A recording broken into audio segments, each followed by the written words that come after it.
senantiasa Engkau curahkan untuk hamba kekasih-Mu, untuk baginda Nabi kita Muhammad alaihi salatu wassalam, untuk keluarga beliau, untuk istri-istri beliau, untuk putra-putri beliau, dan untuk seluruh sahabat Nabi. Semoga Allah meridai kita bersama mereka. Amma ba'd, ahibati fillah, hari ini kita kajian bersama,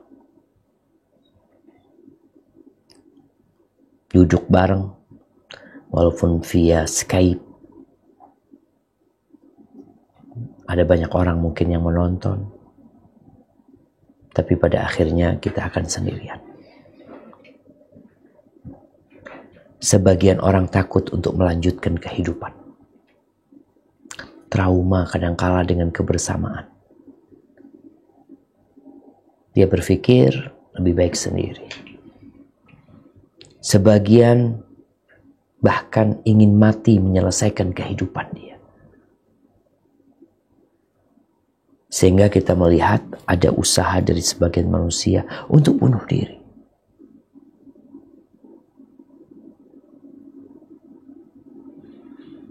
Dan ada juga yang berdoa minta mati. Doa minta mati. Ketahuilah bahwa kehidupan ini dimulai dari ketidakadaan. Gak ada. Kita dulu gak ada. Nama kita juga gak pernah ada yang menyebut. Dan suatu saat kita juga akan tidak ada lagi. Dalam proses yang terjadi itu gak ada, kemudian menjadi ada, lalu menjadi tidak ada. Ternyata dalam proses itu manusia telah dikasih pelajaran bahwa engkau dulu sendirian loh. Ketika kita berada di perut bunda kita, bersama siapa kita di dalam sana? Ya, kita merasa ada ibu kita, ada bapak kita. Enggak. Engkau sendirian di sana. Tanpa pendamping, gelap gulita, sepi. Allah Azza wa Jalla berfirman tentang kondisi penciptaan manusia, agar engkau tidak congkak dan agar engkau bersiap-siap untuk hidup sendiri lagi. Di surat Al-Mursalat ayat 20-24, namun silakan dibaca. InsyaAllah artinya bahasa Inggris ya. Nah, tafadhal dibaca. Surat Al-Mursalat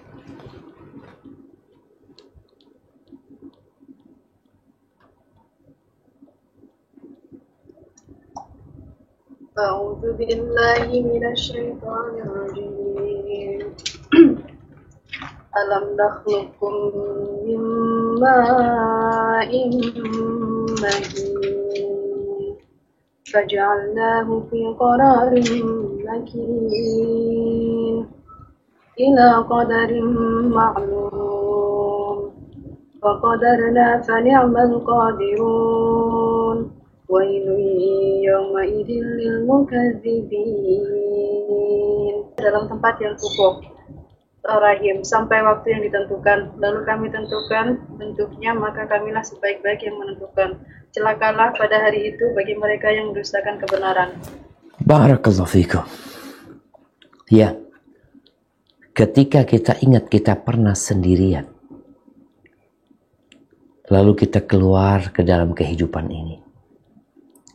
Dan manusia itu bahasa Arabnya insan. Insan itu artinya ya sesuatu yang gak bisa kesepian. Dia makhluk sosial. Berat baginya untuk hidup sendirian. Walaupun pernah dulu sendirian. Bahkan salah satu hukuman yang menyakitkan bagi manusia adalah dibiarkan sendirian. Kalau kita ngelihat tuh orang-orang yang ditahan di penjara, itu ada yang satu ruangan isi banyak orang. Sehingga mereka bisa ngobrol, bisa berbicara. Tapi ada satu ruangan yang hanya dia saja. Dia saja. Nggak ada hubungan dengan siapapun. Nggak kawan, nggak ada telepon, nggak ada televisi, nggak ada apa. Dia di kamar sendiri. Itu jadi azab buat dia, kesendirian dia. Kemudian ada yang diasingkan. Dulu waktu zaman Belanda jajah Indonesia, tuh tokoh-tokoh yang membakar semangat orang untuk merdeka, itu ditangkepin dan diasingkan, dibuang ke pulau ini, dibuang ke tempat ini, dipisahkan dari keluarganya, dipisahkan dari orang-orang yang mencintainya. Agar dia merasakan kesedihan. Perceraian juga menyakitkan. Dua orang yang saling mencintai, apalagi kalau sudah lahir dari keduanya buah hati yang mereka menghiasi kehidupan mereka, tahu-tahu harus berpisah.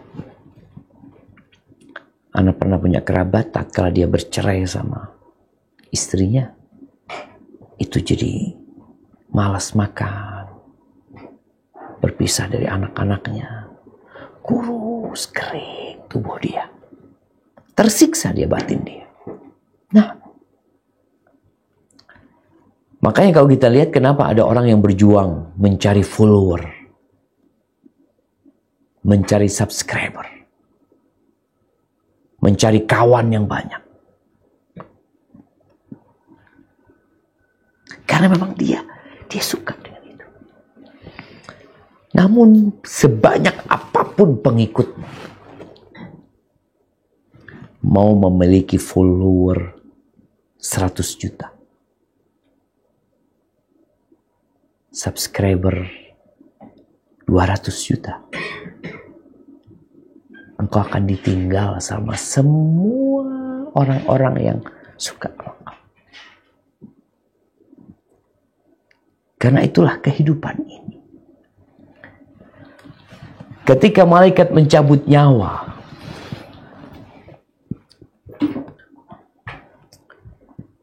walaupun engkau dikelilingi oleh keluargamu. Jadi tatkala proses malaikat mencabut nyawa, keluargamu sedang ada di sekitarmu, dokter juga ada di situ. Tapi ketika engkau sedang sendirian, ini proses memulai kesendirian.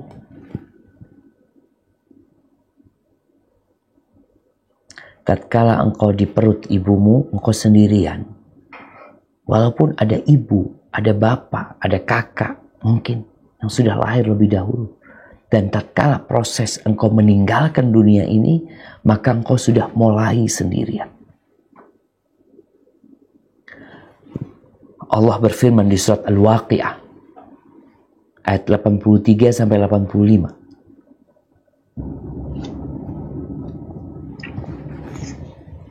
Nah,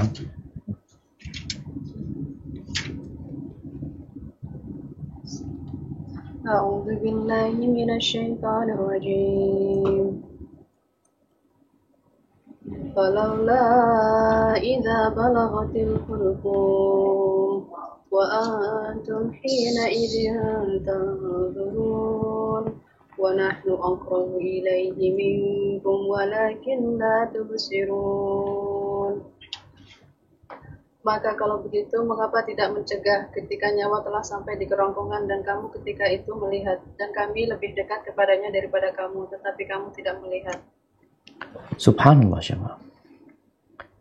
Ya, orang-orang di sekitarnya nggak ngelihat, nggak akan dapat mencegah. Engkau akan datang ke seluruh dokter untuk menyelamatkan dirimu, untuk menolong engkau. Nggak ada yang bisa. Engkau sendirian tatkala itu. Nggak ada penolong bagi engkau.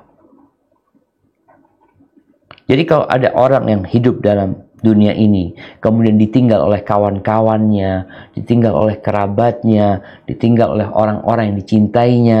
Nah, engkau nanti akan ditinggal sama mereka dan engkau melihat engkau ditinggal sama mereka.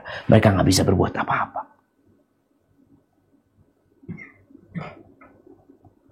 Malaikat itu datang mencabut nyawamu.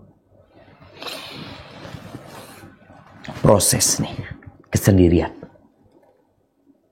Engkau mati. Engkau dimandikan. Dibungkus dengan kain kafan.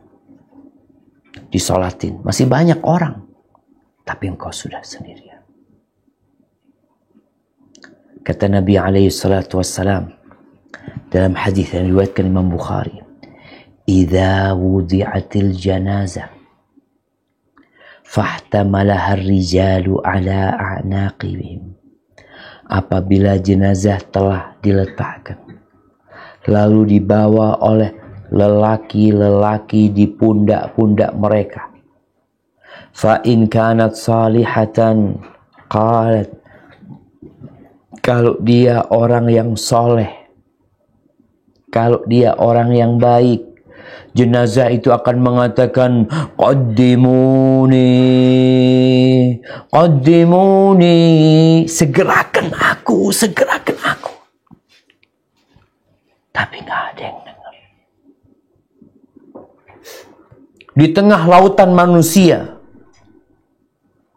yang membawa jenazahnya, nggak ada satupun yang dengar. Engkau udah ditinggal. Mungkin kau berpikir engkau meninggalkan mereka. Manusia meninggalkan engkau. Engkau teriak-teriak, mereka nggak ada yang dengar. Wa in kanat ghaira salihah, kalau ternyata dia bukan orang yang soleh. Kalau orang soleh ingin disegerakan, udah aku berpisah sama kalian, aku mau sendiri. Letakkan aku di tempatku untuk sendirian di sana. Kalian silahkan pulang ke rumah kalian. Aku mau berada sendirian di sana tanpa kalian. Tapi kalau dia bukan orang soleh, apa yang akan dia katakan? Kata Nabi SAW, qalat li ahliha, dia akan berkata kepada keluarganya, ya wailaha, aina tadhhabuna biha. Wahai celakanya nih jenazah, kalian mau bawa kemana jenazahku itu? Mau dibawa kemana? Dia berkata kepada keluarganya.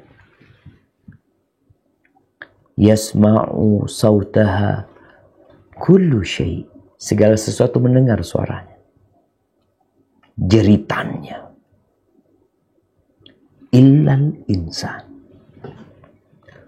Dalam riwayat illa thaqalan, kecuali manusia dan jin. Walau sami'aha la sa'iq. Kalau dia mendengarnya, dia bakal pingsan.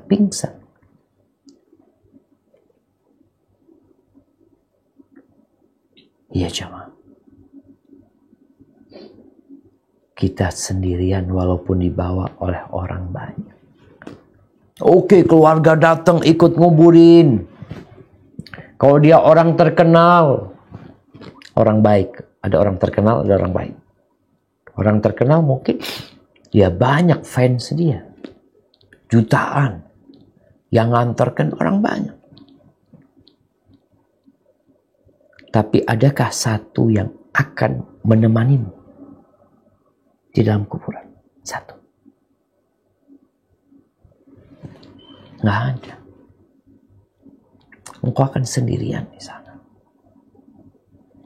Kata Nabi SAW dalam hadis riwayatkan Imam Bukhari dan Muslim, yatba'ul mayyit thalatha. Yang ikut mengantarkan mayit itu 3. Oh, ada 3. Berarti nggak sendirian dia. Yang mengantarkan engkau banyak. Ada 3. Yang pertama ahluhu, keluarganya ikut mengantarkan. Bahkan kadangkala bapaknya mati, nungguin anaknya karena anaknya mau nganterin bapaknya. Mau diantarkan kemana bapakmu sama engkau? Iya, dia ingin ngantar bapaknya ke tempat untuk sendiri.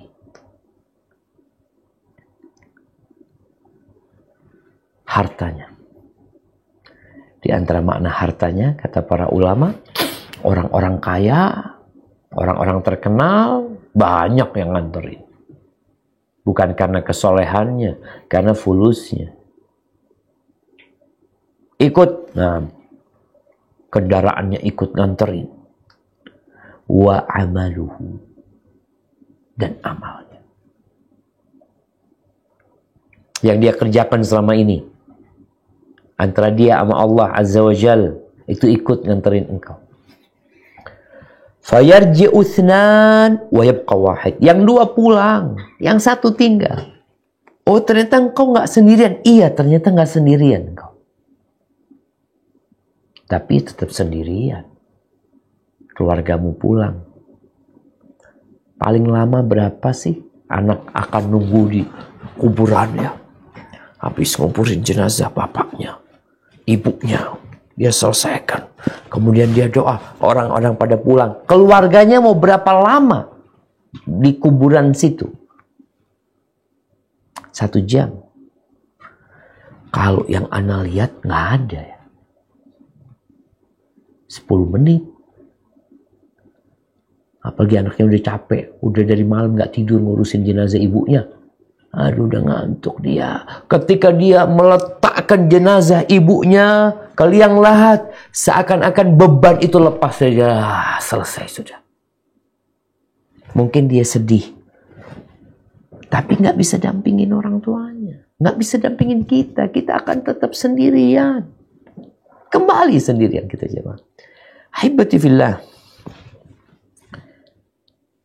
Anas bin Malik radhiyallahu anhu meriwayatkan dari Nabi alaihi salatu wassalam.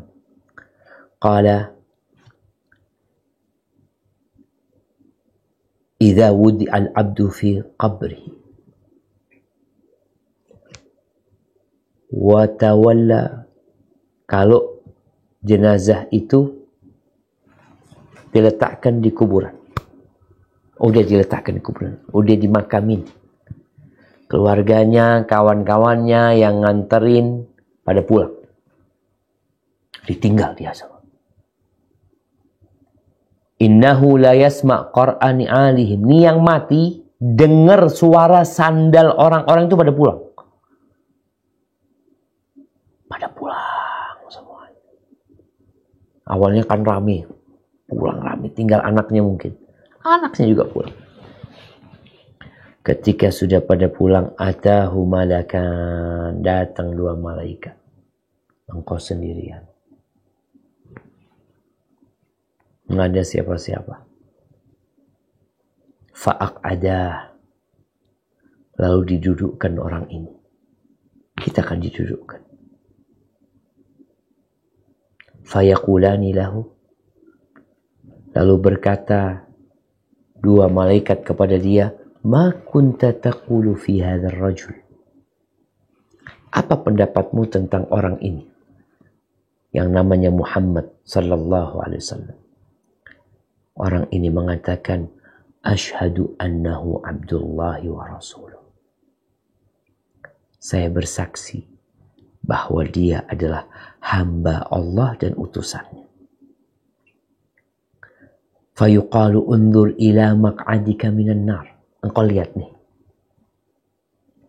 Di situ ada jendela yang terbuka menuju ke neraka. Engkau lihat itu tempatmu di neraka? Abdalakallahu bihi maq'adan minal jannah. Maka Allah telah gantikan buat engkau tempatmu di surga. Tunjukkan juga. Sendirian, iya. Kemudian nanti akan datang orang yang mendampingi. Ketika dilihat siapa yang dampingi ini. Orangnya indah wajahnya.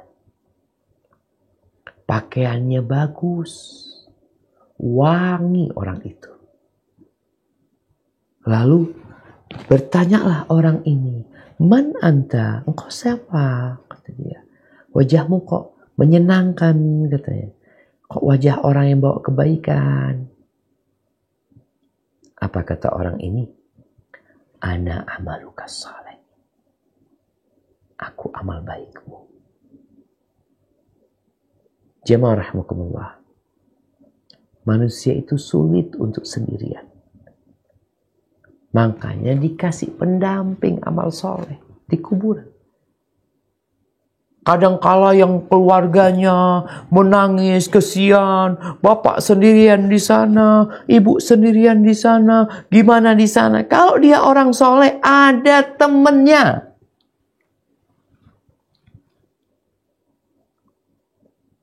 Kata Nabi SAW, wa ammal kafir. Adapun kalau dia orang kafir, awil munafiq, atau yang pura-pura Islam selama ini. Ketika ditanya tentang Nabi Muhammad SAW, apa kata dia? La adri. Kuntu aqul ma yaqulun nas. Aku nggak tahu ya, tapi aku mengucapkan apa yang diomongkan orang. Kata orang Muhammad Rasulullah, aku mengucapkan itu. Lalu dikatakan kepada dia, la darait wala talait. Engkau nggak tahu, engkau nggak belajar, engkau nggak baca. Thumma yudrabu bimitraqatin min hadid. Kemudian dalam kesendiriannya, orang ini dipukul dengan martil dari besi. Baina udhunai. Di antara kedua telinganya dia dipukul. Fayasihu sayhatan man yalihi illa thaqalain. Fayasihu sayhatan yasma'uha man yalihi illa thaqalain. Maka dia teriak dengan teriakan didengar orang yang di sekitarnya kecuali manusia dan jin. Lalu nanti didatangkan lagi pendamping dia. Subhanallah jemaah. Kita tuh kalau dikasih pilihan, antum sendirian di kamar atau dikasih pendamping. Tapi pendampingnya ini berbau busuk. Wajahnya buruk. Pakaiannya jelek. Antum milih mana? Sendirian atau didampingi dia? Sendirian kita pilih. Allah kirimkan pendamping. Ketika dia melihat orang ini yang gak mengenakan sama sekali. Dia tanya, siapa engkau? Wajahmu wajah yang membawa kejahatan. Aromamu busuk. Kau siapa? Kata orang ini, aku amal busuk. Aku kemaksiatan. Dosa-dosa. Lalu orang ini ketakutan. Dibukakan untuk dia jendela ke surga. Ini tempatmu di surga. Allah sudah gantikan buat engkau tempat di neraka. Ketika lihat neraka, dia baru saja melihat surga yang begitu indahnya. Lalu dikasih tahu ini tempatmu neraka dalam kondisi kesendirian dia bersama amal buruk dia. Maka dia tidak ingin kiamat itu terjadi. Ahibati fillah, tatkala manusia dibangkitkan dari kuburnya. Sendirian. Nah, dihisap sendiri-sendiri. Padahal ketika kita sholat, kita berjamaah kan? Kita sholat berjamaah. Waktu kita berhaji, rombongan. Berbuka kadangkala kita buka bersama. Tapi sejatinya engkau sendirian. Itu orang yang sholat berjamaah di masjid. Apakah semua yang satu soft di soft pertama pahalanya sama? Nggak sama. Semua masing-masing sebenarnya. Makanya Allah Azza wa Jalla berfirman di surat Maryam ayat 95.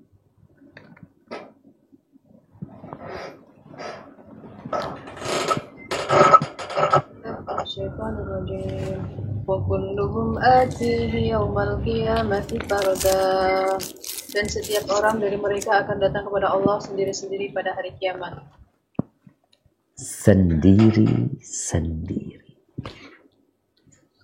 Sendiri-sendiri. Engkau nggak akan datang sama bapakmu. Engkau nggak akan datang sama gurumu. Orang kadang-kala berpikir ya, Tenang, kalau engkau jadi muridku, nanti aku dampingi kalau hisab. Engkau sendirian, nggak bisa kemana-mana. Harta nggak ikut, jabatan nggak ikut, anak buah nggak ikut. Ahibati fillah. Kembali ke cerita pertama kita. Kita tuh diciptakan sama Allah, datang ke dunia ini sendirian. Keluar sendirian, disambut dengan kain. Lihat anak bayi kalau lahir, disambut sama kain, dibungkus kain ke dia, biar anget dia. Kadang-kadang dibungkus sampai kepala-kepalanya, hanya wajahnya yang kelihatan. Kemudian tidak berapa lama dia hidup di muka bumi ini, lalu dia mati. Dia mati kembali sendirian dan dibungkus kain lagi. Seperti ketika dia datang ke dunia ini, dia dihantarkan meninggalkan dunia ini dengan bungkusan kain itu pula. Jadi hidup itu hanya di antara dua kain itu. Terus rumah yang dia bangun, ya, kesuksesan yang dia raih, channel YouTube yang udah banyak followernya, akun Instagram dia yang punya jutaan pengikut. Gimana ceritanya? Nggak ada. Apakah kemudian channelnya mau dimasukin ke kuburan? Nih, engkau nanti di kuburan nonton tuh, subscribe-mu akan bertambah terus. Nggak ada. Ahibati fillah, di surat Al-An'am ayat 94 Allah berfirman. Surat Al-An'am ayat 94. A'udzu billahi minasyaitonir rajim. Walaqad ji'tumuna furada kama khalaqnakum Fadli.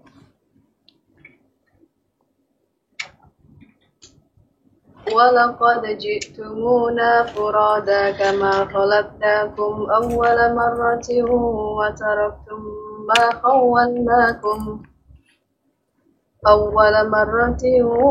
وتركتم ما خولناكم وراء ظهوركم وما معكم شفعاءكم الذين زعمتم أنهم فيكم شركاء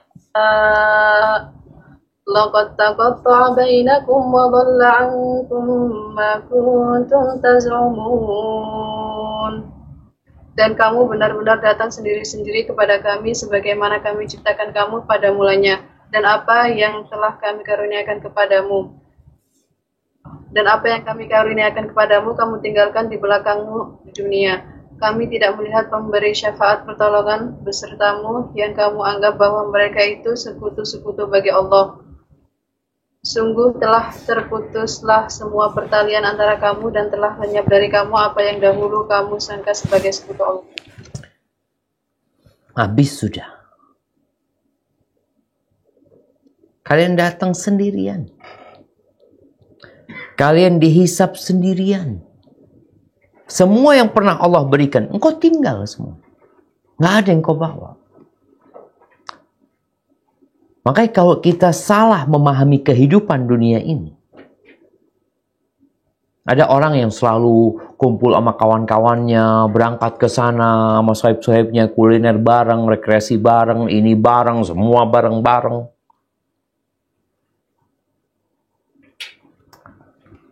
Engkau akan kembali kepada Allah sendirian. Kau akan berjumpa dengan Allah tanpa ada penerjemah. Penerjemah pun nggak ada. Antara engkau sama Allah. Terus apa yang harus kita lakukan? Tatkala kita tahu, kita akan kembali sendirian. Ya siap-siap untuk kesendirian itu. Dan kesendirian itu kayaknya nggak lama lagi. Nggak lama cuma. Kullu ma huwa atin qarib. Semua yang akan datang itu dekat. maka jangan sibuk ngurusin orang lain. Ya. Urusin diri kita sendiri. Apakah maknanya tidak ngurusin orang kita tidak amar ma'ruf dan nahi mungkar? Kita amar ma'ruf nahi mungkar. Karena kita ngurusin diri kita. Kita yang bakal ditanya tatkala melihat kemungkaran itu, lalu kita tidak merubahnya. Itu urusan kita, bukan urusan orang itu. Urusan kita. Kita yang bakal ditanya, kenapa engkau tidak rubah itu kemungkaran? Maka maksud kita ngurusin diri kita sendiri, kita tuh jangan suka ngomongin orang. Fulanah gimana, fulan gimana. Coba engkau tanya, engkau gimana? Engkau. Engkau taruh cermin yang besar. Engkau berdiri atau duduk. Lalu engkau mulai melihat wajahmu di cermin tersebut. Engkau gimana? Engkau akan sendirian loh nantinya. Nggak ada kawan. Nggak ada penolong. Kecuali amal soleh. Tatkala orang tahu dia akan sendirian. Dan ternyata kesendirian itu mungkin di salah satu masanya ada kawan yang mendampingi tatkala di kuburan. Tapi setelah itu engkau akan sendirian lagi. Namun amalmu tetap mendampingi. Nggak akan berpisah. Oleh karena itu Allah Azza wa Jalla berfirman agar manusia ini mempersiapkan diri untuk kesendirian dia tatkala dia harus datang telanjang, nggak pakai baju, nggak pakai sandal, sandal pun kau nggak punya. Sekarang di dunia kita nggak punya sandal, kita pinjem sandal teman kita. Kita nggak punya baju, kita pinjem. Hari itu nggak ada. Maka Allah perintahkan manusia untuk mempersiapkan diri menghadapi hari itu. Engkau bawalah. Bawa apa Ustaz? Terserah engkau. Engkau mau bawa apa? Kan tadi udah tahu dalam kesendirian itu. Nanti di kuburan apa? Nanti di padang mahsyar. Apalagi di sana. Ya jelas amal soleh. Allah berfirman di surat Al-Hasyr ayat 18-19. A'udzu billahi minasyaitonir rajim. Ya ayyuhalladzina amanu taqullaha wal tanzur nafsum ma qaddamat lighad. Wattaqullaha innallaha khabirun bima ta'malun. ولا تكونوا كالذين نسوا الله فأنساهم أنفسهم أولئك هم الفاسقون. Wahai orang-orang yang beriman, bertakwalah kepada Allah dan hendaklah setiap orang memperhatikan apa yang telah diperbuatnya untuk hari esok.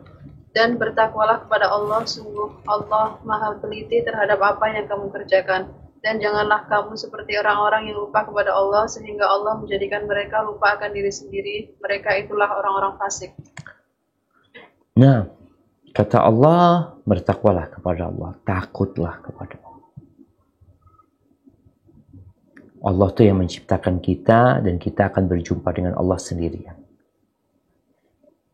Allah suruh kita untuk melihat, memperhatikan apa yang sudah engkau siapkan untuk hari esok? Apa? Bertakwalah kalian kepada Allah. Allah tuh maha teliti ya dengan apa yang kalian kerjakan. Jamaah rahimakumullah, ini buat teman-teman yang di Australia. Kalau ada pengumuman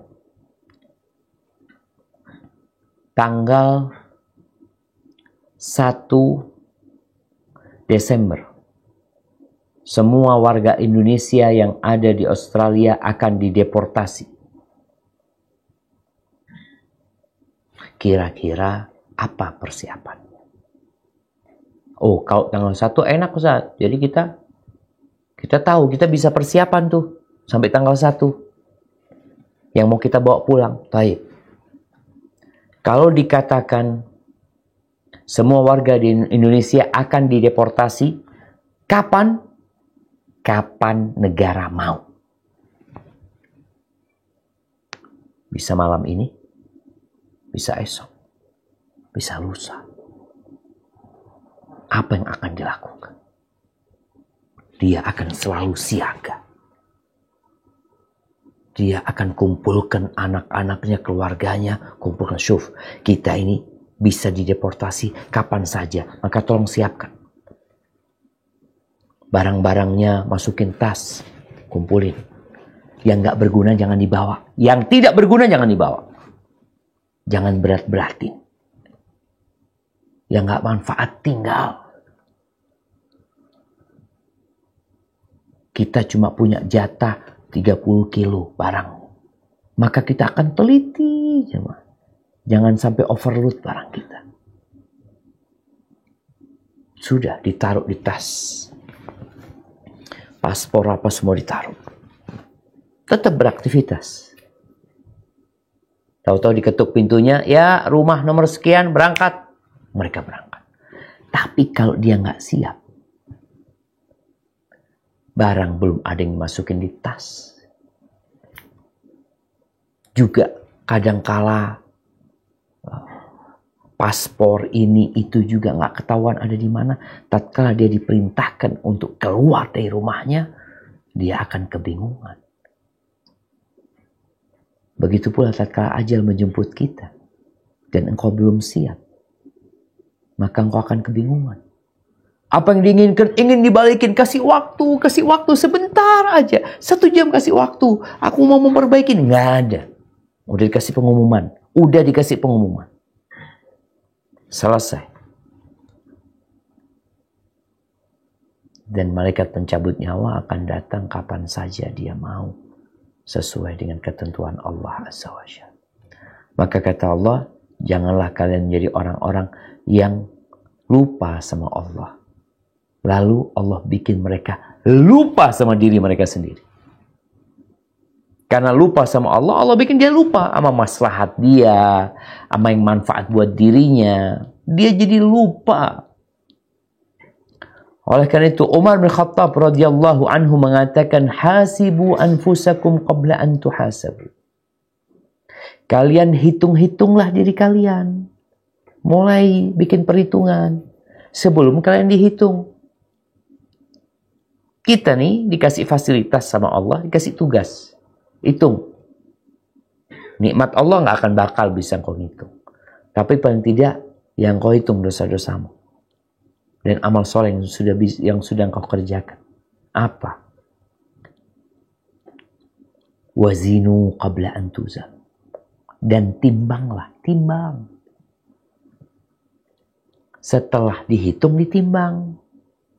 Timbangan ini untuk melihat kualitas. Kau ngitung aku punya banyak.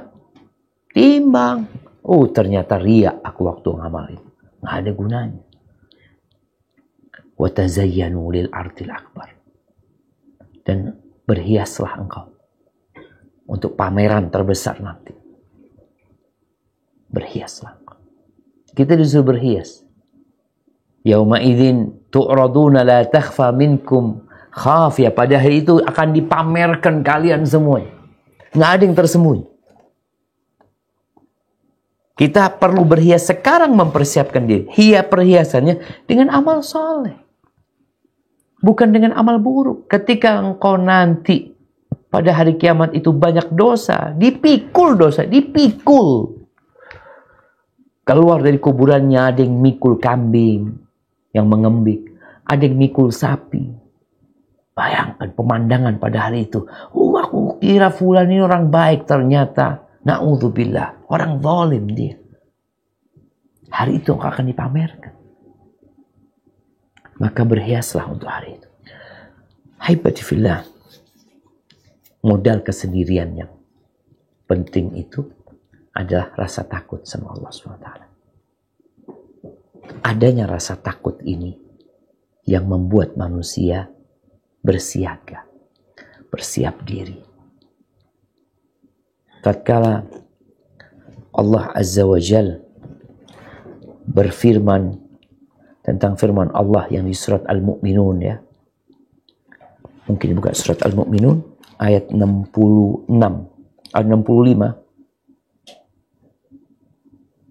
ayat 60-61. Surat Al-Mu'minun ayat 60-61.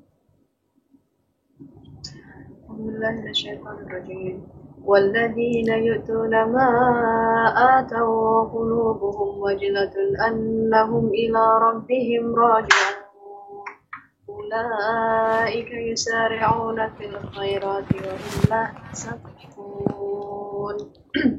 Dan mereka yang memberikan apa yang mereka berikan sedekah dengan hati penuh rasa takut karena mereka tahu bahwa sesungguhnya mereka akan kembali kepada Tuhannya. Mereka itu bersegera dalam kebaikan-kebaikan dan merekalah orang-orang yang lebih dahulu memperolehnya. Barakallahu fikum. Nah,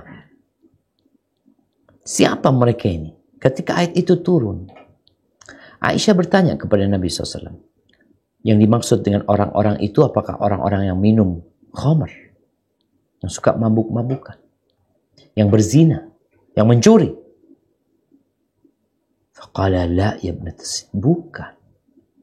Walakinnahum, tapi yang dimaksud adalah mereka orang-orang yang berpuasa, wa yusallun, yang rajin salat, wa yatasaddaqun, dan mereka rajin bersedekah, wa yakhafuna an la yutaqabbala minhum, dan mereka takut tidak diterima amalan mereka. Maka mereka berlomba-lomba dalam kebaikan. Terus mereka. Jamaah rahimakumullah. Suami istri ketika menjadi bapak dan ibu, biasanya dia mulai mempersiapkan anaknya. Ketika anak itu mulai besar, ya kalau itu anak perempuan, tahu-tahu satu nikah dibawa oleh suaminya. Yang anak cowok nikah, tahu-tahu dia izin, ayah, ibu, aku mau rumah sendiri ya, tafadhol. Nanti anaknya satu, semuanya akhirnya bapak ibu tinggal sendirian. Masih berdua mereka. Yang satu mati, ibu tinggal sendirian. Satu mati, habis, dan mereka tetap hidup sendirian di alam kubur sesuai dengan amalan mereka. Maka jangan takut dengan kesendirian, tapi persiapkan diri untuk kesendirian tersebut. Jangan was-was karena itu suatu kepastian. Satu kepastian yang akan menjemput kita. Allah sudah kasih tahu. Tinggal bagaimana engkau menyikapi dan mempersiapkan diri, bawa bekal sebanyak-banyaknya untuk tatkala engkau sendirian. Hada wallahu a'lam bishawab. Itu yang bisa saya sampaikan kesempatan kali ini. Mungkin kita masuk ke sesi tanya jawab. Nah, persilahkan. Assalamualaikum Ustadz. Waalaikumsalam warahmatullahi wabarakatuh. Dari Sydney Ustadz, ada titipan pertanyaan. Nah, kalau nanti yang ditanya man robuka itu kalau di kuburan Ustadz, kita harus ngafalin bahasa Arab, apa itu tergantung dari amalan, apa bagaimana? Jazakallah khair. Masya Allah, barakallah fiik. Ya jamaah. Ya, pertanyaan yang menarik ya. Apakah nanti pertanyaannya pakai bahasa Arab Ustadz? Jadi kalau anak nggak bisa bahasa Arab, akhirnya gimana jawabnya nanti? Ada miskomunikasi nanti, bisa jadi. Bukan jamaah. Jadi menjawabnya itu dengan keyakinan. Malaikat yang bertanya akan bertanya dengan bahasamu. Apakah kemudian orang-orang akan bisa bahasa Arab? Bisa jadi di alam kubur. Maka yang perlu dipersiapkan itu kalau bicara bahasa Arab, Muslim itu hendaklah belajar bahasa Arab. Muslim itu. Qurannya bahasa Arab, sholatnya pakai bahasa Arab. Masa lebih mementingkan bahasa Inggris daripada bahasa Arab? Ya karena bahasa Arab, Inggris jadi bahasa untuk cari fulus. Maka kenapa orang-orang berlomba-lomba untuk belajar bahasa Inggris? Karena memang untuk cari fulus oleh sebagian orang. Yang bahasa Arab juga ada yang semangat belajar bahasa Arab karena untuk kerja. Untuk dunia. Tapi gimana engkau belajar bahasa Arab demi untuk memahami agama kita? Paling tidak ketika sholat kita tahu dengan apa yang kita baca. Jadi menjawab pertanyaan malaikat itu dengan keyakinan. Makanya ketika orang fajir ditanya, apa pendapatmu tentang orang ini? Kata dia, aku ngelihat orang-orang mengatakan dia nabi, maka aku ikut. Tapi dia tidak punya keyakinan di situ. Jadi orang ini tahu tapi tidak meyakini. Maka untuk bisa menjawab pertanyaan-pertanyaan tersebut, hendaklah kita mengenal Allah SWT. Agar tumbuh keyakinan di diri kita. Mengenal Nabi Muhammad SAW. Agar tatkala ditanya, kita langsung mengatakan, siapa dia? Muhammad Abdullah wa Rasulullah. Seperti itu. Hadza wallahu a'lam bissawab.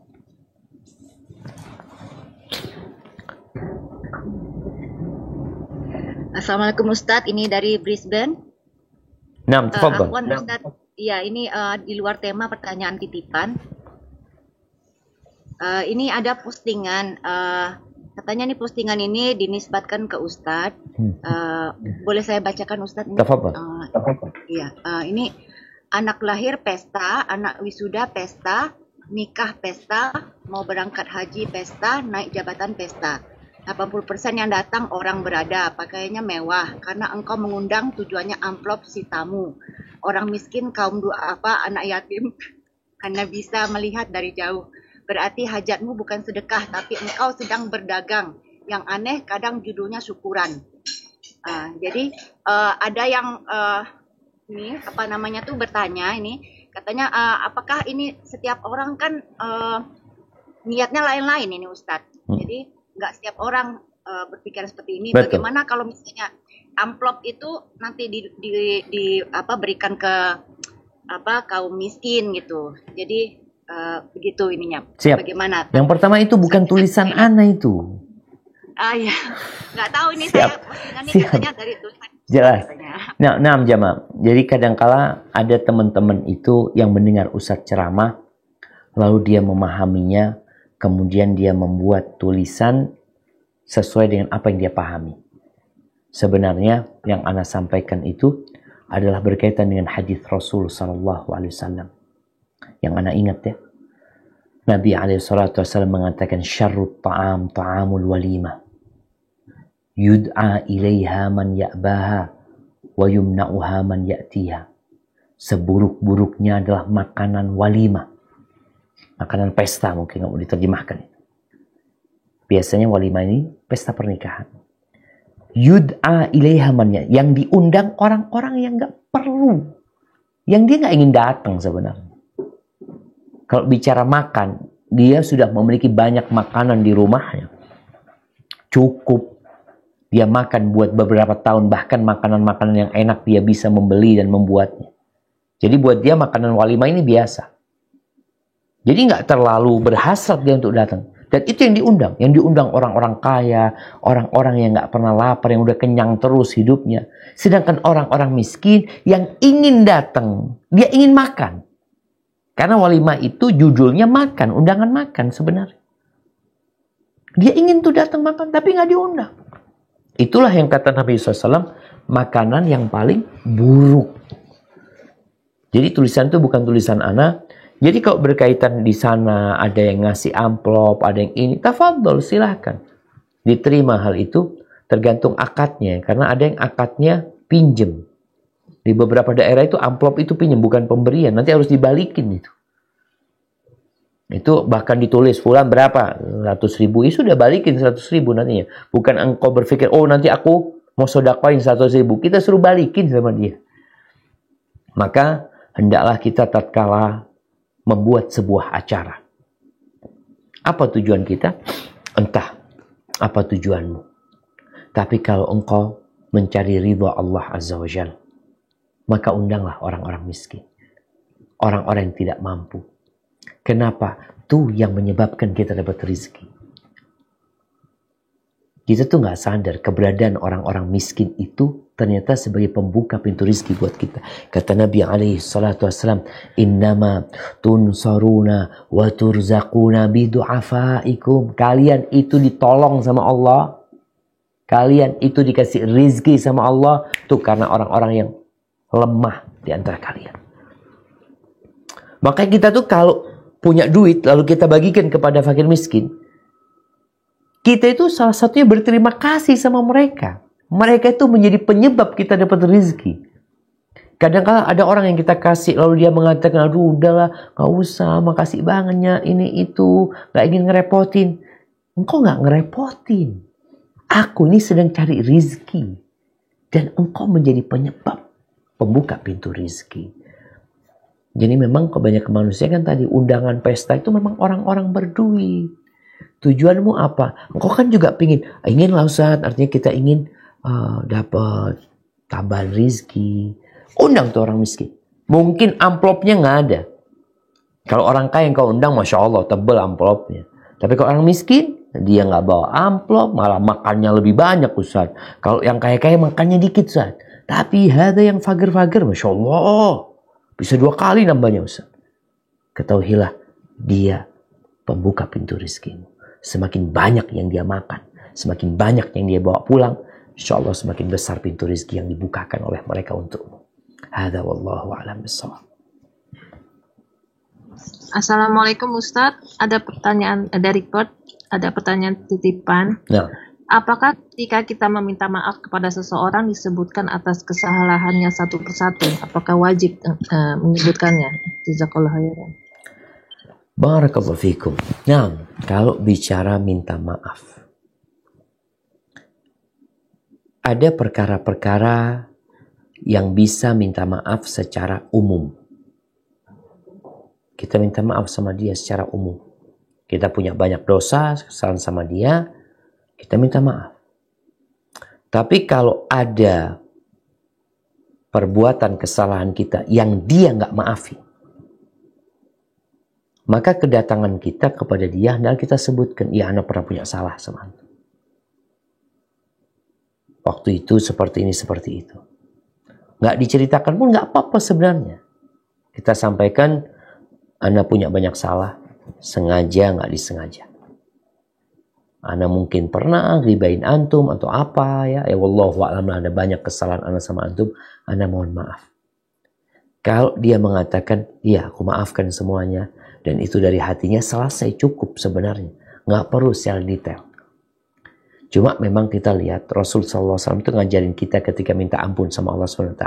Ada yang minta ampun secara mutlak. Allahumma innaka afuun tuhibbul afwa fa'fu anni. Minta maaf mutlak sudah. Tapi ada minta maaf terhadap dosa-dosa yang secara khusus yang kita minta sama Allah SWT. Kita melakukan dosa A. Ketika kita bertobat, maka kita sebutkan sama Allah SWT. Tapi ketika sama manusia berkaitan dengan kesalahan kita, kalau dia mencukupkan diri dengan maaf umum, mamanya dia memaafkan, iya aku maafkan, maafnya umum loh. Engkau minta maaf secara umum, aku memberikan maaf secara umum. Tapi bisa jadi secara detail, umpamanya, engkau pernah ngambil duit dia. Dia nggak terima, engkau nggak sebutkan waktu itu. Bisa jadi dia akan menuntut. Karena dalam benak dia, mamanya dia pernah ditipu. Dia nggak tahu siapa yang nipu dia. Siapa yang ngambil barang dia. Tapi dalam hati dia, aku akan tuntut pada hari kiamat. Lalu datang fulan, minta maaf ya, aku punya salah sama engkau, maafkan semua. Iya sudah. Secara umum memang dimaafkan, tapi ternyata ada dosa-dosa detail yang dia akan tuntut. Dan itu akan tetap dituntut. Karena memang kata Nabi SAW berkaitan dengan seperti faliyatahalal, minta dihalalkan sama saudaranya. Kalau memang tadi ada dosa yang memang orang itu akan menuntutnya di hadapan Allah Subhanahu wa taala. Hadza wallahu a'lam bissawab. Nah. Ya, Ustadz, ini ada pertanyaan titipan. Assalamualaikum warahmatullahi wabarakatuh. Semoga Allah selalu merahmati dan menjaga Ustadz Syafiq dan umat Islam seluruhnya. Izin bertanya, bagaimana dari pandangan akidah dan tauhid seseorang pindah kewarganegaraan ke negara kafir?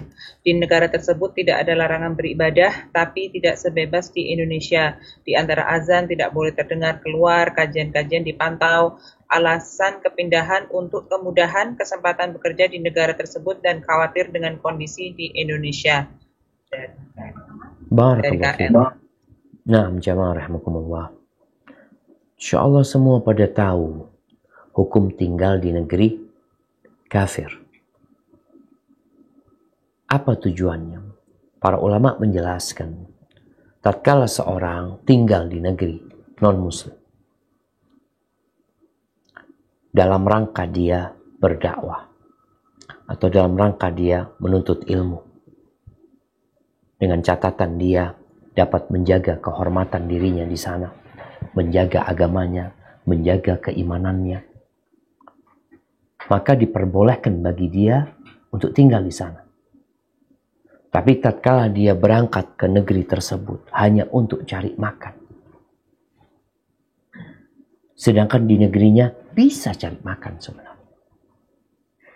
Bukan nggak bisa, beda sama terpaksa.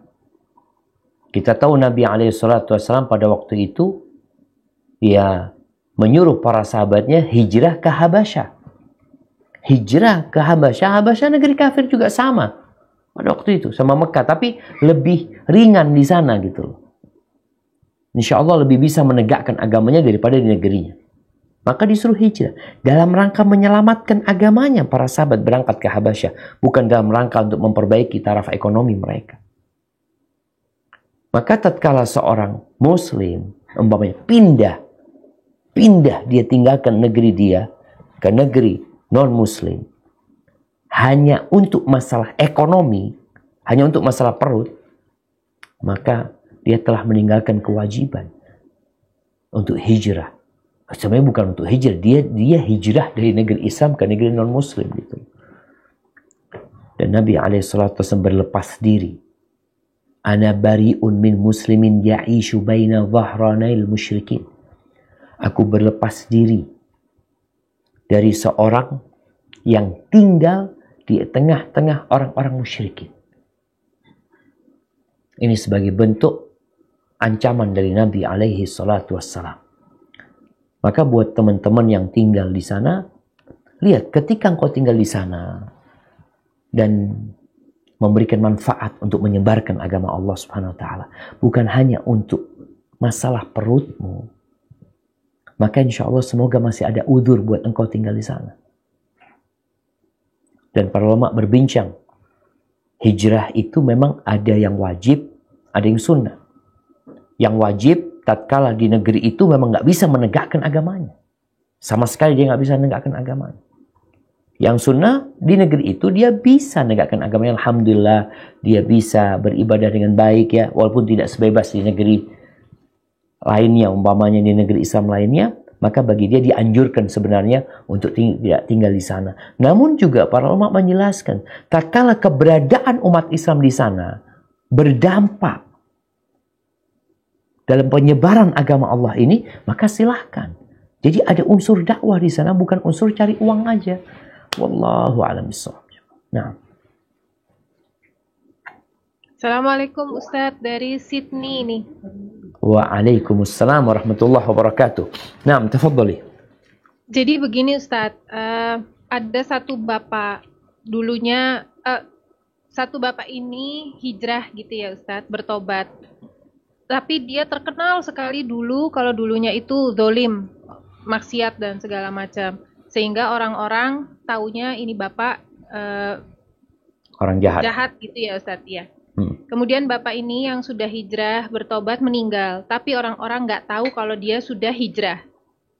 Lalu anak-anaknya ini suatu saat minta bantuan ke para muslim, tapi semua rata-rata muslim ini menolak karena tahu enggak bapaknya jahat. Ya. Sehingga yang nolongin akhirnya non-muslim Ustaz. Walhasil anak ini kesel atau gimana, keluarlah dari Islam. Murtad gitu Ustaz. Pertanyaannya, apakah ini menjadi dosa jariah untuk mereka-mereka yang dulu menolak membantu karena sudah suudzon atau bagaimana? Ini membantu proses kematiannya dia, Pak, jenazahnya dia. Iya, finansial gitu. Iya, jazakallah khair Ustaz. Barakallahu fiik. Nah, jamaah rahimakumullah. Kita tahu pengurusan jenazah ini fardu kifayah. Fardu kifayah. Apa arti fardu kifayah? Kewajiban bersama. Kalau sudah ada yang melakukannya, maka yang lain tidak dosa. Tapi kalau ternyata nggak diurusin itu jenazah oleh orang-orang Islam ini, semuanya berdosa. Semuanya berdosa pada waktu itu. Maka ini menjadi catatan buat kita ya. Jadi kalau fardu kifayah itu kewajiban bersama yang memang seharusnya kita bersama-sama melakukan. Tatkala memang sudah ada beberapa orang yang bantu, yang lain sudah nggak wajib buat mereka. Tapi kalau pertanyaannya tadi, apakah mereka yang tidak mau membantu akan berdosa yang menyebabkan kalau bapaknya kemudian nggak diurusin, maka akan berdosa. Tapi kalau enggak, sebenarnya ada yang ngurusin Ustadz sebenarnya. Yang ngurusin itu, ngurusin jenazahnya ada, tapi nggak banyak orang yang ngurusin. Tapi alhamdulillah jenazah akhirnya dikubur, disolatin, dikubur, berarti selesai, telah terlaksana tersebut. Tinggal sekarang bagaimana kondisi berkaitan dengan anak ini yang akhirnya murtad. Apakah itu karena dosa yang tidak membantu dia? Wallahu a'lam bishawab. Dilihat. Mereka yang tidak membantu itu sebenarnya ingin memberikan pelajaran kepada anaknya mungkin. Agar anaknya jadi orang baik. Karena dalam agama kita ini, mengobatin kesalahan itu bisa dengan beberapa cara. Cara yang pertama dikasih nasihat. Dibantuin, kasih uang. Orang yang berbuat jahat ini ya, kita bantuin, kita kasih uang. Cara yang kedua, itu diboikot. Iya. Dalam rangka memperbaiki, orang itu diboikot. Di masa Nabi SAW, ada sahabat yang diboikot. Sampai 40-50 hari. Nggak ada yang berbicara sama dia. Istrinya suruh pisah dari rumah dia. Sendirian, 3 sahabat nih. Salah satunya Ka'ab bin Malik. Benar-benar diboikot. Dia datang ke masjid ya. Dia mengucapkan salam kepada Nabi SAW. Ka'ab ketika itu mengatakan, aku nggak lihat. Kayaknya Nabi menggerakkan bibirnya atau tidak. Jadi satu kota Madinah itu berubah menyikapi dia. Sampai kata Ka'ab bin Malik suatu hari, ada yang bertanya di pasar. Mana Ka'ab bin Malik? Mana Ka'ab? Aku tanya, aku kata dia.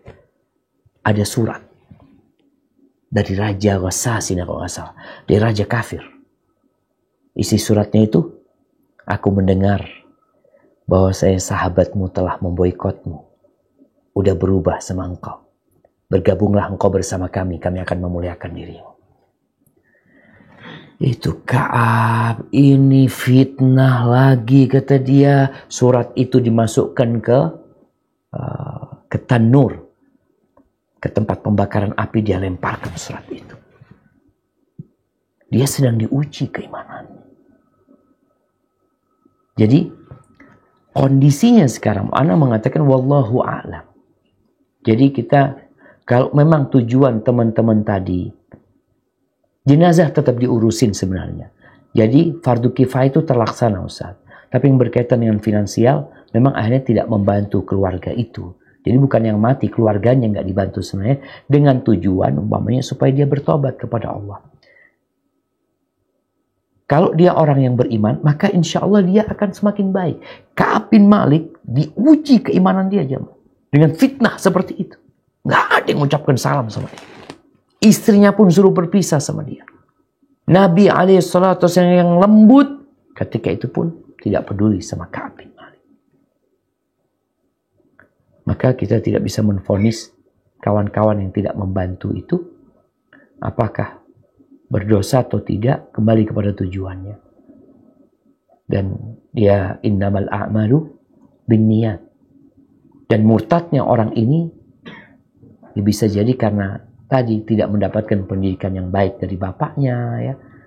Sehingga ya Islamnya Islam KTP yang dia siap untuk menjual KTP dia, mengganti KTP dia dengan KTP yang baru kapan dia mau. Hadza wallahu a'lam bishawab. Dan tugas kita sekarang gimana? Ini kan bicara masa lalu udah terjadi. Sekarang apa yang perlu dilakukan? Ya perlu mendakwain saudara kita. Datang kepada dia. Sampaikan kepada dia indahnya agama Islam ini. Kemudian kalau dia tanya, kenapa ketika ayahku meninggal dunia kok nggak dibantuin? Sampaikan kepada dia. Ada catatan buruk dari ayahmu dan kami nggak tahu. Tapi Allah tahu. Maka minta maaf sama keluarganya dan ajak dia kembali kepada Allah Azza wa Jalla. Hadza wallahu a'lam bishawab. Barakallah fiik Ustaz. Wafik Mau tanya, bila apakah seorang hamba akan diadab atas perbuatan yang tidak bermanfaat, dan jika dia sadar bahwa dia telah banyak melakukan perbuatan yang tidak bermanfaat, apakah dia masih pantas untuk berdoa minta surga Firdaus al-A'la sebagaimana nasihat Rasulullah? Jazakallah khairan. Barakallahu fikum. Nah, jemaah. Kalau bicara perbuatan tidak bermanfaat, ingat bahwasanya perbuatan tidak bermanfaat itu ada yang mubah, ada yang makruh, ada yang haram. Dan termasuk kesempurnaan seorang, min husni islamil mar'i tarkuhu ma la ya'ni. Termasuk tanda baiknya Islam seorang itu dia meninggalkan perkara-perkara yang nggak berguna gitu loh buat dia. Tapi pertanyaannya, ya kembali kepada yang tidak berguna itu sampai tingkat haram, maka dosa. Makruh, maka dia nggak berpahala. Seharusnya dia tinggalkan, dia dapat pahala. Dia dapat manfaat. Kalau mubah, tinggal dilihat. Kebanyakan engkau berbuat yang mubah itu, yang kau akan kehilangan kesempatan untuk dapat surga yang tertinggi. Karena nanti amalan itu akan dihisab. Ketika itu amalan mubah, ya nggak pahala, nggak dosa. Tapi waktumu habis untuk perbuatan-perbuatan itu. Kalau pertanyaannya, apakah pantas kemudian dia meminta surga yang tertinggi? Namanya minta, nggak apa-apa minta. Tapi hendaklah engkau tahu diri. Sehingga tatkala ada seorang sahabat yang disuruh minta sama Nabi SAW, Rabi'ah al-Aslami. Nabi SAW mengatakan kepada dia, Sal hajatak ya Rabi'ah. Mintalah hajatmu hai Rabi'ah. Kau kepingin apa? Kata Rabi'ah, aku pikir dulu ya Rasulullah SAW ya, agar aku dapat mendampingimu di surga. Awa ghaira dzalik, Rabi'ah, atau yang lainnya Rabi'ah. Kau dari mana, kata dia? Pikirnya apa? Dia dikasih tahu sama keluarganya untuk minta itu. Kata Rabi'ah, enggak. Ya Rasulullah, ketika aku berpikir dunia ini, aku mau minta hajat dunia, aku akan tinggalin, kata dia. Semuanya akan ditinggalkan. Maka aku berpikir kayaknya meminta sesuatu yang abadi. Maka akhirnya Rabi'ah meminta kepada Nabi SAW, hajat dia agar dapat mendampingi Rasul SAW di surga. Apa kata Nabi SAW? Kalau seperti itu, fa'a'inni ala nafsika bikathratis sujud. Bantulah aku dalam rangka tadi, engkau ingin bersamaku di surga dengan banyak-banyak sujud, dengan banyak-banyak sholat. Artinya meminta sesuatu yang besar itu perlu adanya usaha. Mintalah yang tertinggi. Dan Nabi SAW yang nyuruh, Idza sa'altumullaha al-jannah fasaluhul firdaus al-a'la. Kalau kalian meminta kepada Allah surga, mintalah surga yang tertinggi. Apa yang diperlukan? Usaha. Bagaimana waktu kita dipenuhi dengan hal-hal yang berguna. Makanya kalau ada seorang mahasiswa, seorang pelajar yang ditanya sama ibunya, engkau kepingin nilaimu apa? Aku ingin kumlot, ibu. Ya udah, sungguh-sungguh engkau. Dan terbukti dia sungguh-sungguh untuk kumlot. Biasanya orang, engkau ingin apa? Aku yang penting lulus lah. Maka biasanya dia malas. Ya, ketika yang penting lulus, pantas dia malas. Tapi insya Allah orang yang benar ya. Karena bicara doa, ada yang cuma di lisan. Orang yang benar minta dari hatinya, maka dia akan berusaha untuk meraih apa yang dia inginkan. Hadza wallahu a'lam bissawab. Assalamualaikum Ustaz, pertanyaan dari Lipat lagi. Waalaikumsalam warahmatullahi wabarakatuh. Naam, tafadhali. Assalamualaikum warahmatullahi wabarakatuh, Ustaz. Waalaikumsalam warahmatullahi wabarakatuh. Ahlan wa sahlan. Berbicara tentang kesendirian, wanita yang ditinggalkan suami meninggal, itu ada masa idah ya Ustaz ya? Ya. Lalu, pada masa idah ini ada yang berkata kepada beliau, engkau boleh keluar asal dikawani. ditemanin begitu, entah kemana begitu. Saya menginginkan Ustaz menjabarkan masalah ini, Ustaz. Nah, barakallahu fikum. Mendetailkan, Ustaz. Jazakallahu khair. Wa iyaki. Ya jemaah, berkaitan dengan perempuan yang ditinggal mati suaminya.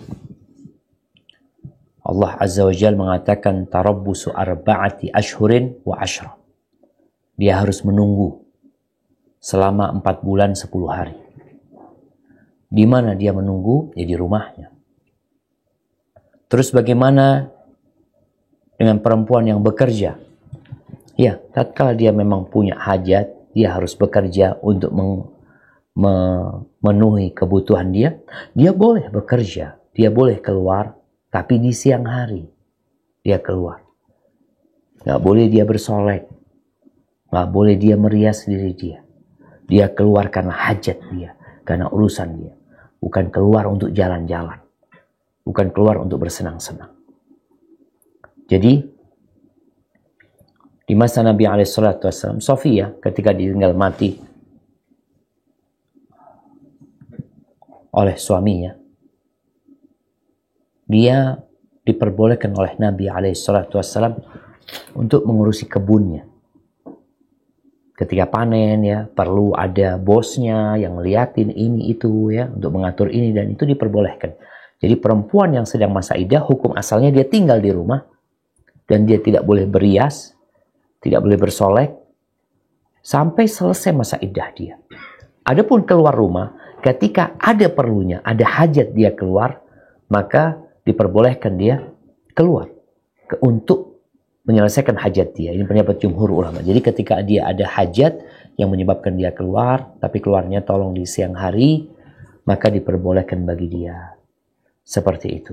Kalau tadi dikatakan ditemanin, ya kalau memang ada teman alhamdulillah, tapi kalau hajat dia, umpamanya dia keluar nggak ada teman, ya nggak ada masalah sebenarnya, tapi dengan catatan tadi, keluarnya itu karena ada keperluan. Bukan untuk jalan-jalan, ada pengantinan di sana, ada walimah di sana, kumpul-kumpul di sana. Kalau itu, dia diperintahkan untuk menghormati suaminya salah satunya. Tetap di sana, perbanyak ibadah di rumah, perbanyak sholat, dan subhanallah ya, dikasih masa iddah itu, agar dia memperbanyak amal kebajikan salah satunya. Hadza wallahu a'lam bissawab. Oke, Assalamualaikum. Sydney lagi, Ustaz. Waalaikumsalam warahmatullahi wabarakatuh. Naam, tafadhal. Ini titipan pertanyaan menyambung yang soal hijrah ke negara lain sehingga meninggalkan negara aslinya itu ya, Ustaz. Naam. Kalau ada anak memang dia niat ke luar negeri, ke negara kafir untuk bekerja, tapi niatnya untuk bantu orang tua, Ustaz, sampai akhirnya dapat izin tinggal, dapat paspor, jadi warga negara gitu, Ustaz. Tapi niat dari awal memang mau membantu finansial orang tuanya. Jazakallah khair. Itulah jamaah ya. Tinggal di negeri non-muslim ini sangat beresiko sekali. Apalagi hanya untuk urusan perut, untuk urusan ekonomi. Dan negeri kafir beda-beda ya, nggak bisa disamakan secara bagaimana mereka memberikan kebebasan beragama kepada umat Islam. Ada tempat-tempat yang nggak bisa sholat ya, sulit sekali mereka untuk beribadah. Ada tempat-tempat yang ada kebebasan buat mereka, tapi tetap masalahnya itu engkau berada di negeri yang berpotensi membuat engkau akan jauh dari agama Allah Subhanahu wa Ta'ala. Nggak dengar azan ya. Dan kemaksiatan mungkin terbiasa dilihat di jalanan. Kita kalau biasa ngelihat berhala ya, patung, tiap hari kita ngelihat berhala. Mungkin di awal kita itu menentang ya. Na'udzubillah. Melihat kemaksiatan di pinggir jalan ya. Na'udzubillah. Lama-kelamaan biasa. Ini yang berbahaya gitu loh. Maka kalau dikatakan tadi niatnya berbakti sama orang tua, apakah harus ke negeri sana? Atau karena di sana lebih banyak fulusnya, walaupun resiko di agama. Resiko di agama. Maka tetap ya, buat anak-anak yang ingin berbakti sama orang tuanya, berbaktilah sama orang tuamu. Tanpa dengan harus tinggal di negeri non-muslim yang menyebabkan dirimu akan berbahaya di tempat itu ya. Sampai ada seorang syekh yang mengatakan, ini kalau nggak salah di Inggris. Ketika itu syekh itu datang ke sana, dia ngomong sama seseorang, engkau boleh tinggal di sini kalau engkau memang tinggal di sini. Tapi catatanmu, engkau harus jamin bahwasanya anakmu, cucumu itu beriman kepada Allah SWT. Terjaga keimanan mereka. Akhirnya orang yang dikasih tahu itu nangis. Dia minta maaf, iya Syekh. Jangan cucunya, anaknya sudah nggak benar. Ustaz, kalau bicara benar nggak benar di negeri Indonesia pun bisa nggak benar. Iya, sama aja sebenarnya. Tapi potensinya berbeda. Karena kondisinya di sana itu subhanallah. Murtad. Ada di Indonesia orang yang murtad. Iya. Ada lagi di Amerika. Ada temen nih.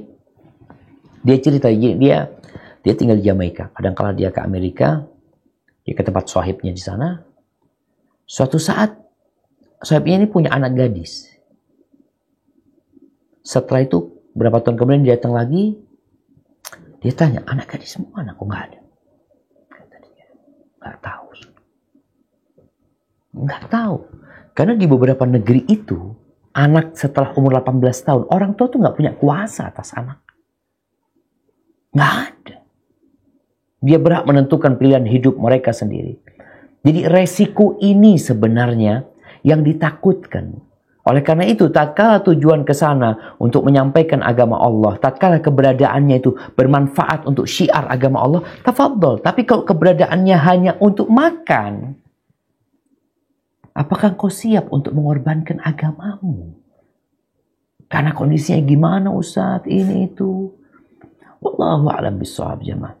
Jadi tetap hendaklah mereka berusaha untuk menjadikan keberadaan dia, kalau dia tetap berada di tempat itu. Kalau tetap engkau berada di negeri itu, maka jangan sampai keberadaanmu hanya untuk perutmu belaka.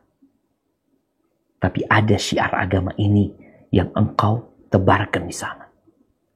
Karena pada hari kiamat nanti akan ditimbang amalanmu, kebaikan dan keburukan itu.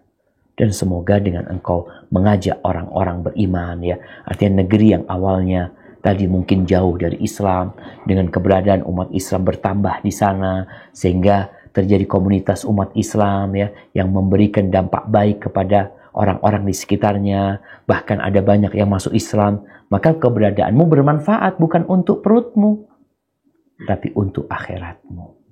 Hadza wallahu a'lam bishawab. Barakallahu fiik Ustaz. Wafikum. Ini pertanyaannya di luar tema dari Brisbane. Ini kan bulan Rabiul Awal. Di sini banyak peringatan Maulid Nabi. Banyak yang mengatakan bahwa peringatan Maulid Nabi ini kan bid'ah. Ada juga yang bilang bahwa ini khilafiyah. Apakah ini termasuk khilafiyah yang muktabar, yang boleh ditoleransi? Sedangkan hari lahir Rasulullah itu pun diperdebatkan. Kapan lahirnya, bulan apa gitu kan. Dan bagaimana hal itu bisa menyebar di negara-negara Islam, bahkan dijadikan hari libur nasional. Mohon bimbingannya dalam menyikapi hal tersebut Ustaz. Jazakallahu khairan. Nah, barakallahu fikum. Ya jemaah, kalau kita bicara peringatan Maulid Nabi yang memang mungkin secara umum akan lebih banyak yang merayakan hari kelahiran Rasul SAW daripada yang tidak merayakannya. Apakah khilaf di sini? Khilaf mu'tabar. Memang ada khilaf sendiri di antara para ulama dalam pandangan terhadap maulid ini. Apakah khilaf di sana mu'tabar? Sebagian bahkan ada ulama yang mengatakan bagi orang-orang yang tidak mengerti, kemudian dia merayakan maulid dengan cinta kepada Nabi SAW, semoga dia dapat pahala. Ada yang berpendapat seperti itu. Memang khilafnya cukup pelik dalam masalah ini. Bahkan ada yang berusaha untuk menguatkan bahwasanya maulid ini sunnah. Karena memang bagaimana Abu Jahal, Abu Lahab tatkala lahirnya Nabi alaihi salatu wassalam, dia bergembira, kemudian dia membebaskan budaknya Thuwaibah yang kemudian menyusui Nabi alaihi salatu wassalam, yang pada hari itu kemudian dia mendapatkan keringanan dari azab. Pada hari dia memberikan minum kepada, atau dia membebaskan budaknya karena gembira dengan kelahiran Nabi alaihi salatu wassalam. Jadi kalau bicara apakah khilafnya mu'tabar atau tidak mu'tabar, maka ada khilaf lagi di sana di antara para ulama. Cuma memang bagaimana kita menyadarkan umat Islam sekarang, yang jadi PR kita. Kita harus cinta sama Nabi alaihi salatu wassalam. Itu yang perlu. Jadi kalau bicara orang memperingati kelahiran Nabi alaihi salatu wassalam, esensinya apa sih? Engkau kan bicara cinta. Tumbuhkan cinta kepada Nabi alaihi salatu wassalam sepanjang tahun. Karena kadang-kala ada orang memperingati hari kelahiran, sholat enggak dia? Sholat enggak? Terus apa gitu yang kita inginkan dari hari ini? Maka nasihat kita, nasihat ana pribadi, ya kalau bicara khilaf yang terjadi besar sekali khilaf itu, tapi mungkin pendapat yang lebih kuat, ia akan melihat bahwasanya Rasul SAW tidak mengamalkannya, Abu Bakar tidak mengadakannya, Umar juga tidak mengadakan maulid, kemudian Utsman juga tidak, Ali juga tidak, Imam Syafi'i juga tidak, Imam Ahmad juga tidak, Imam Abu Hanifah juga tidak, Imam Malik juga tidak. Itu imam-imam besar itu. Maka akan ketahuan kapan awal terjadinya maulid Nabi. Ternyata pada masa imam yang 4 itu juga nggak ada gitu loh. Maka itu mungkin menjadi bahan renungan buat teman-teman yang mengadakan maulid Nabi SAW. Kemudian mereka berbicara esensi dari maulid adalah cinta kepada Nabi SAW. Iya, seharusnya kita ajarkan cinta kepada Nabi SAW bukan setahun sekali. Kita ajarkan kepada umat. Engkau kan mau membuat mereka ingat sama Nabi SAW. Ingatkan mereka, benar kau ingatkan. Bukan setahun sekali. Mungkin setiap pekan kita bikin kajian tentang perjalanan hidup Rasul Sallallahu Alaihi Wasallam. Itu akan lebih bermanfaat. Karena memang Nabi SAW memberikan nasihat kepada kita. Yang hidup setelah aku mati akan melihat banyak perselisihan. Ini perselisihan sekarang. Ada yang mengatakan bid'ah dhalalah. Ada yang mengatakan bid'ah hasanah. Bahkan ada yang mengatakan sunnah. Apa posisi kita? Orang awam bingung, Ustadz di mana Ustadz? Ini ulama-ulamanya besar loh Ustadz. Bukan ulama-ulama kecil. Ulama-ulama tingkat besar. Yang ini juga sama Ustadz. Terus solusinya, fa'alaikum bisunnati. Kata Nabi SAW, ikutlah sunnahku. Udahlah kalian cari sunnahku. Dan sunnah khalifah-khalifah setelah aku. Berpegang teguh dengan yang gigit, dengan gigiran kalian. Jadi solusi dari perselisihan ini mengikuti sunnah Nabi SAW. Agar kita nggak terus-terusan khilaf gitu loh. Terus mau gimana Ustaz? Fulan ngomongnya mu'tabar. Yang fulan ngomongnya nggak mu'tabar Ustaz. Ikutin sunnah Nabi SAW. Insya Allah kita selamat dan nggak ribut terus ya ma. Hadza wallahu a'lam bishawab. Assalamualaikum Ustaz. Pertanyaan dari Waalaikumsalam warahmatullahi wabarakatuh. Assalamualaikum warahmatullahi wabarakatuh Ustaz. Waalaikumsalam warahmatullahi wabarakatuh. Naam, tafadhali. Ustaz, saya mau nanya, ini kebetulan nih gimana caranya kita mau berusaha untuk meminta maaf kepada seseorang dengan segala upaya yang keras karena takut nantinya bakal berjumpa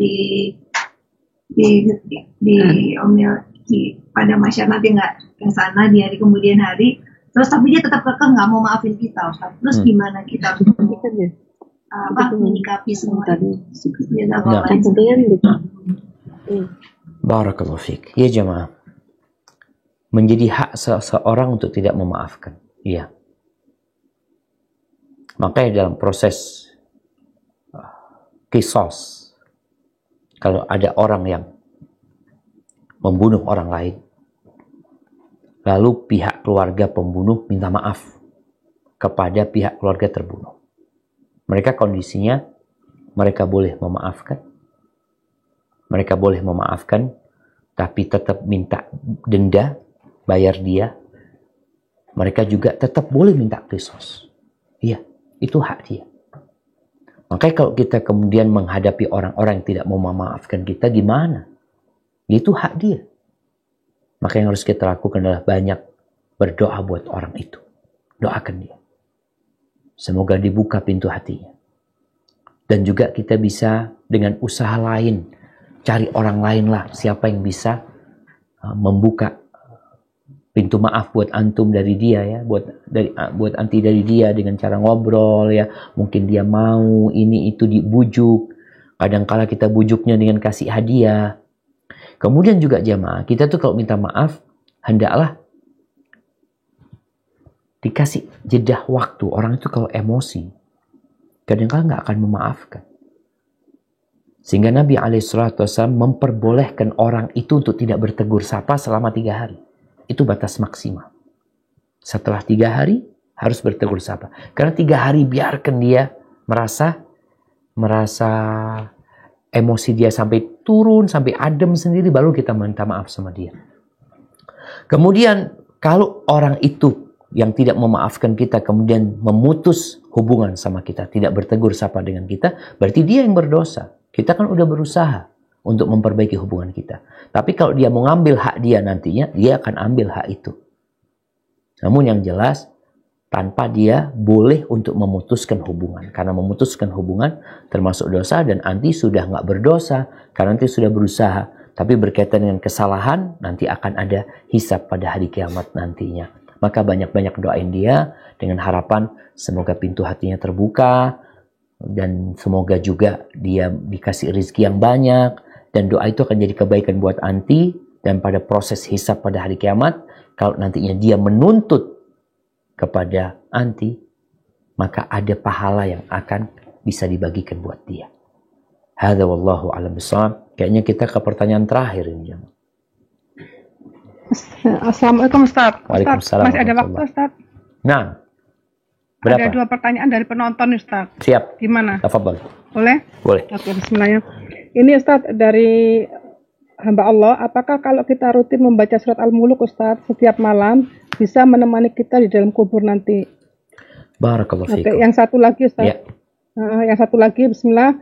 Semoga Ustaz dan para kru dari SRB dan semuanya diberikan rahmat dan rezeki dan hidayah oleh Allah. Amin. Selalu keadaan sehat walafiat. Pertanyaannya Amin. Ustaz, mohon bertanya, bagaimana cara agar kita senantiasa meneladani sifat dan akhlak Rasulullah Ustaz? Karena iman kita kan naik turun begitu. Nah, Masya Allah. Barakallahu Ustaz. Ya, berkaitan dengan pertanyaan yang pertama, apakah surat Al-Muluk itu kalau kita dawamkan setiap malam, ya memang ada hadisnya yang disahihkan oleh Syekh Albani rahimahullah ta'ala dan oleh ulama lain bahwasanya itu akan menyelamatkan dari adab kubur. Apakah dia akan menemani kita di kuburan? Amal itu akan menemani, bukan hanya surat Al-Muluk. Amal soleh kita akan menemani. Di antaranya surat Al-Muluk. Tapi surat Al-Muluk punya keistimewaan sendiri, tadi yang dia akan belain kita dan menyelamatkan kita dari adab kubur ketika didawamkan. Hanya saja jamaah, banyak kita itu membacanya tanpa memaknainya. Jadi dipikir yang penting diulang-ulang Al-Muluk itu. Padahal di situ ada banyak nasihat, di situ ada banyak hidayah. Quran ini hidayah. Masa kita tiap malam baca surat Al-Muluk tapi nggak dapat hidayahnya? Maka tolong yang membaca surat Al-Muluk memahaminya. Lama-kelamaan awalnya dia nggak bisa bahasa Arab, tapi setiap dia baca sama artinya, lama-kelamaan akan kebayang tuh artinya ketika dia baca Tabarakalladzi biyadihil mulku wa huwa ala kulli syai'in qadir. Itu kebayang tuh terjemahan yang di bawahnya. Insyaallah itu akan menjadi amalan yang lebih mulia daripada hanya sekedar membaca huruf-hurufnya saja. Adapun pertanyaan yang kedua berkaitan dengan lupa anda sama pertanyaan kedua cuma. Astagfirullahaladzim. Hah? Meneladani Rasulullah SAW. Iya jamaah. Ya inilah. Kalau bicara iman kita naik dan turun. Sedangkan ada amalan-amalan yang menaikkan iman kita. Di antaranya adalah ilmu, belajar. maka bacalah perjalanan hidup Rasul SAW. Selain engkau berdoa minta supaya diperbaharui keimanannya, engkau baca. Baca perjalanan hidup Nabi SAW. Baca sunnah-sunnah Nabi SAW. Amalkan. Karena banyak kita membaca sejarah hanya sekedar, ya dibaca cerita doang. Cerita, oh iya, setelah itu selesai. Ingat, Nabi SAW itu adalah suri tauladan yang harus kita contoh. Sehingga tatkala kita membaca cerita Nabi SAW, tolong diamalkan dalam kehidupan ini. Jadi bukan hanya menjadi sebuah cerita. Dan insya Allah jemaah, kalau kita sering membaca perjalanan hidup Nabi SAW ya, bagaimana ceritanya cicitnya Rasulullah SAW. Ali ibn Husain ibn Ali ibn Abi Talib. Apa kata dia? Kunna nu'allam maghaziyan Nabi SAW kama nu'allam surah minal Quran. Kita dulu diajarin peperangan Nabi SAW, sejarah perjalanan hidup Nabi SAW. Kita diajarin itu sebagaimana kita diajarin satu surat dari Al-Quran Karim. Dibikin orang itu hafal. Kita baca suatu surat supaya hafal itu, sekali nggak hafal baca kedua, dua nggak hafal, 3, 4, 5, sampai akhirnya kita hafal. 10 kali kita hafal. Setelah kita hafal, apakah kalau kita tidak membacanya, kita akan terus hafal? Nggak bakalan. Hilang tuh hafalan kita. Sehingga membaca sirah Nabi SAW itu seperti kita membaca ya surat-surat yang kita hafal. Diulangin lagi. Ambil pelajaran. Karena dalam perjalanan hidup Nabi SAW itu ada banyak penjelasan tentang Al-Quranul Karim. Ketika kejadian ini turun ayat ini, turun ayat ini, bagaimana sikap Nabi SAW. Maka nasihat ana sering-sering mengikuti kajian tentang sirah Nabi SAW dan membaca juga sirah Nabi. Kalau sudah selesai, Anda udah pernah kajian sirah sampai selesai, engkau ingat semuanya. Banyak lupa. Belajar lagi. Hadza wallahu a'lam bishawab. Itu yang bisa Anda sampaikan. Kurang lebihnya mohon maaf. Subhanakallahumma bihamdika asyhadu an la ilaha illa anta astaghfiruka wa atubu ilaik. Wassalamualaikum warahmatullahi wabarakatuh.